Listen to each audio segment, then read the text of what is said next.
Assalamualaikum warahmatullahi wabarakatuh. Perkenalkan, nama saya Indah Deloka dengan NIM 2022520043 dengan prodi akuntansi. Di sini saya akan menjelaskan mengenai sistem informasi akuntansi bisnis dagang dengan mata kuliah sistem informasi akuntansi. Sistem informasi akuntansi menurut Mardi 2011 menyebutkan bahwa sistem informasi akuntansi merupakan kumpulan sumber daya seperti manusia dan peralatan yang dirancang untuk mengubah data keuangan dan data lainnya ke dalam informasi.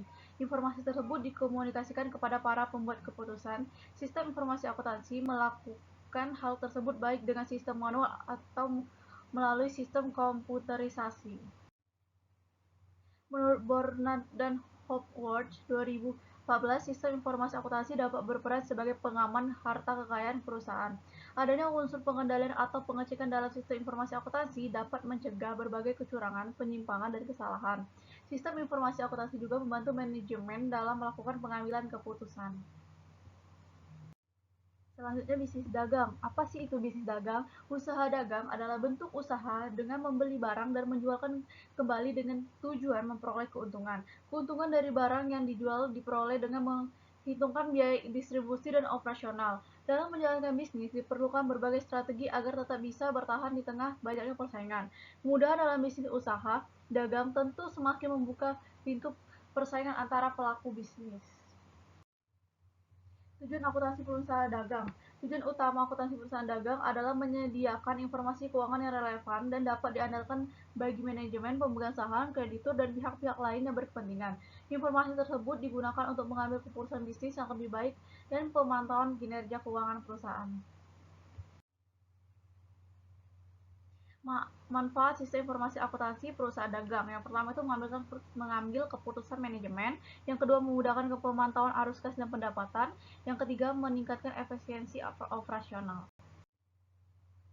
Kasus siap perusahaan dagang. Nah, sebuah perusahaan dagang internasional membutuhkan catatan transaksi lengkap. Divisi sistem informasi akuntansi membuat sistem untuk perekaman data, flow chart pembelian, penjualan, pengambilan retur barang, dan pengakuan hutang dagang. Divisi ini mengembangkan software khusus atau kolaborasi dengan mitra IT mengembangkan software untuk mempermudahkan pekerjaannya sehingga keamanan data SIA lebih terjamin. SIA dalam perusahaan ini berperan menyediakan database lengkap dan data diakses oleh manajemen sehingga dapat digunakan untuk memecahkan masalah yang ada. Kasus SIA pada perusahaan manufaktur. Contoh kasus pada saat akan mengeluarkan produk baru, tentu perusahaan harus melakukan analisis mendalam, tidak bisa asal-asalan sehingga produk tersebut dipastikan tidak merugikan perusahaan.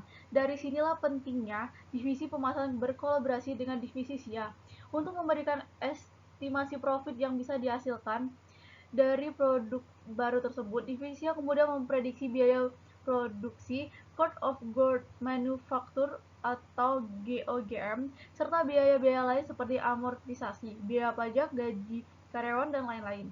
Kemudian memperkirakan pendapatan perusahaan. Dengan bantuan dari EDP, maka laporan analisis tersebut digunakan oleh divisi pemasaran untuk mengetahui strategi marketing yang disesuaikan dengan keunggulan produk.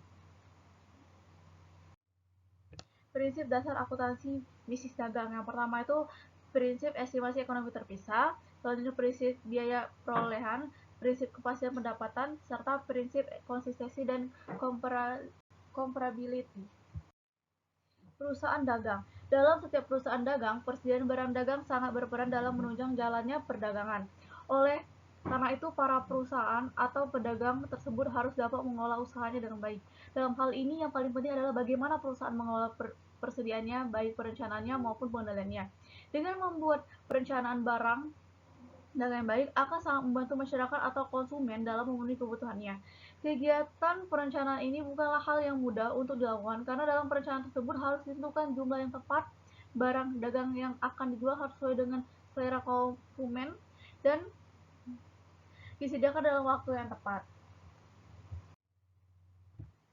Perusahaan dagang yang bergerak dalam bidang distribusi barang, distributor, tentunya mempunyai persediaan barang yang siap dijual, dan jumlah persediaan ini tentu juga sangat banyak karena perusahaan distributor berfungsi sebagai penyuplai kepada pihak pengecer, swalayan, toko, dan lain-lain. Oleh karena itu, diperlukan pengendalian internal atas persediaan akan membantu perusahaan mencegah terjadinya kesalahan dalam penanganan persediaan. Hal ini ditunjang oleh sistem informasi akuntansi perusahaan tersebut, terutama fungsi pencatatan dan penilaian persediaan.